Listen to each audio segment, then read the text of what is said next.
Vítam vás pri ďalšom pokračovaní našho jazykového okienka. Dnes s hosťom Miky. Ahoj, Miky.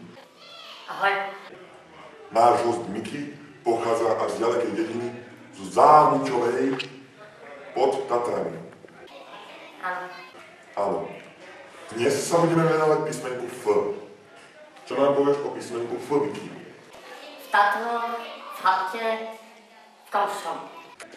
Áno, písmenko F je veľmi rozšírené, základ slova včela a včera. Chcete ešte niečo dodať, Miky?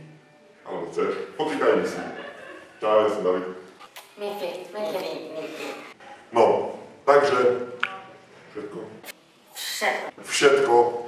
Ďakujem. Uvidíme sa na budúce.